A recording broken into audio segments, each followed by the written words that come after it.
PSR 24 news Maharashtra मध्ये आपलं स्वागत आहे। राहणार पाठवला, माझी जमीन आम्ही घेतली टाकी विकीला, पण हे लोक आमच्या जमिनीवर जास्त ते हे करतात, म्हणजे स्वतःची आमची स्वतःची असून ते तिथं त्यांचं स्वतःचं मालकी हक्काचं आहे असं दाखवतात त्यांनी। आणि भांडण आमचं आहे तर त्यांनी जातमध्ये घेतात आणि त्यांनी निळा झेंडा लावला आहे आणि स्वतःचं आमच्याच शेतीवर तो कब्जा करतोय आणि आता तिथं शेड मारायला लागले।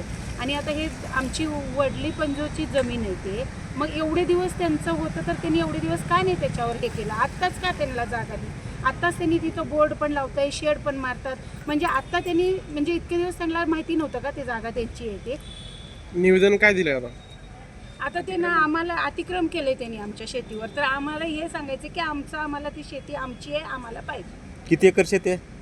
आमचं टोटल 5 एकर जमीन आहे आणि त्यांनी तेवढ्या पूर्ण जमिनीवर नाही केलं, एक 9 ते 10 गुंठे 8-9-10 गुंठे त्याच्यावरच केलं। मागणी काय आहे? मागणी पूर्ण झाल्यानंतर काय करणार?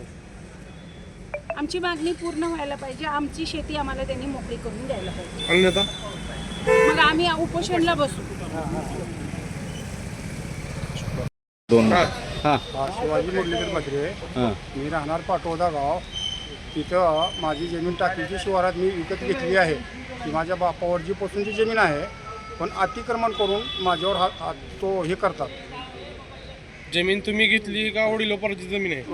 वडिलांनी मग तुम्ही विकत घेतली म्हणताय? वडिलांनी विकत घेतली। हां, वडिलांनी माझी जमीन विकत घेतली, वडिलावरची जमीन। कोण जमीन कोण कसं आता? मी करतो, स्वतः मी करतो। मग काय झालं आता काय ते झेंडा लावला त्यांनी काय अतिक्रमण शेड बेड मारतात, काय करतात।